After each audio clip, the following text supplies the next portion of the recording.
Well, this afternoon we are over at the Blakeney Cottage garden, and we've just come over to do a little bit of tidying up and work in the garden, and we're wanting to try and extend this planting that we've got of hollyhocks that have established really nicely now in this area, which used to be in dark shade under these pine trees. If I pan back a bit, you'll probably see the area, and these used to have a full dense canopy of really well established ivy going right the way up them that was stripped down the end of last year, allowing the light to get onto the floor of this bit of ground for the first time in probably about 10 years.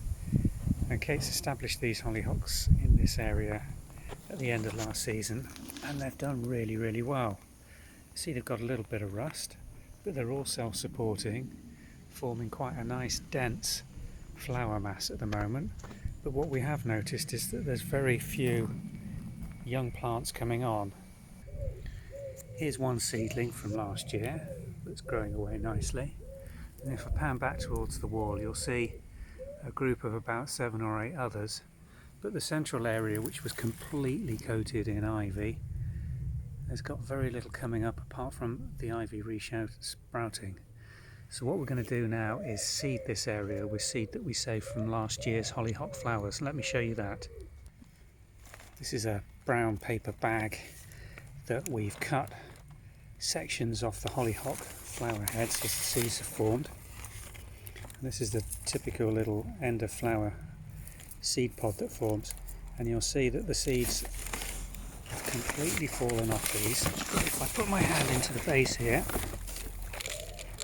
just look at that mass of dried hollyhock seed. Now this bag's been kept outside over winter in a dry covered area, so the frosts have got to it, the air's kept these seeds dry, and now's an ideal time in July to get a jump start on the seeds that are going to form this year, just by spreading these across the surface where you want more seedlings to come up. See, I've just spotted a baby one there, look at that. We did this the end of last season, and what you'll see is these gradually germinating. There's more coming up in this area than I've spotted, but they're all tiny. So we've already got some good seedlings here, but I really want this to be a mass of hollyhocks next year. So I'm going to go on covering this area with a good dense covering of seed.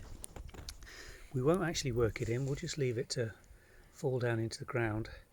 I find that works best rather than trying to break the soil and dig them in. They'll germinate just fine and get established. And hopefully, this time next year, the whole area will be a mass of those.